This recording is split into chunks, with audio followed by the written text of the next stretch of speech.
অনেকেই মনে করেন বুকে ব্যথা মানেই হার্ট অ্যাটাক, কিন্তু আসলে হার্ট অ্যাটাকের ব্যথার ধরন ও অবস্থান আলাদা। হার্ট অ্যাটাকের সময় বুকের মাঝখানে বা বাদিকে চাপ বা জ্বালাভাবের মতো ব্যথা হয়। মনে হয় যেন কেউ ভারী কিছু চেপে ধরেছে। ব্যথা ছড়িয়ে যেতে পারে বা হাত, কাঁধ, ঘাড়, চোয়াল, এমনকি পিঠ পর্যন্ত। এটি কয়েক মিনিটের বেশি স্থায়ী হয়, বিশ্রাম নিলেও সারে না। শ্বাস নিতে কষ্ট হয়, বুক ধরফর করে, ঠান্ডা ঘাম হয়। বমি বমি ভাব, মাথা ঘোরা বা দুর্বল লাগা দেখা দিতে পারে। সবসময় বুকে ব্যথা নাও থাকতে পারে। বিশেষ করে মহিলা, ডায়াবেটিক রোগী ও বয়স্কদের ক্ষেত্রে ব্যথা অন্যভাবে প্রকাশ পেতে পারে। অস্বাভাবিক ক্লান্তি বা দুর্বল লাগা হতে পারে। হঠাৎ ঘাম হওয়া, মাথা ঘোরা বা ভার লাগা দেখা দিতে পারে। বমি বা বুক জ্বালাপোড়া হতে পারে। হালকা শ্বাসকষ্ট হতে পারে।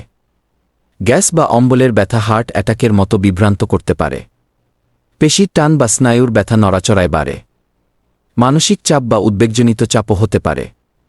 কিন্তু যদি বুকের মাঝখানে বা বাদিকে চাপধরানো ব্যথা হয়, সঙ্গে শ্বাসকষ্ট থাকে, তাহলে অবিলম্বে চিকিৎসা নিতে হবে। দেরি করা বিপজ্জনক হতে পারে। দ্রুত ৯৯৯-এ ফোন করুন বা নিকটস্থ হাসপাতালে যান। যদি ডাক্তার পরামর্শে অ্যাসপিরিন নেওয়ার নির্দেশ থাকে, তবে একটি চিবিয়ে খাওয়া যেতে পারে। বিশ্রাম নিন, আতঙ্কিত হবেন না।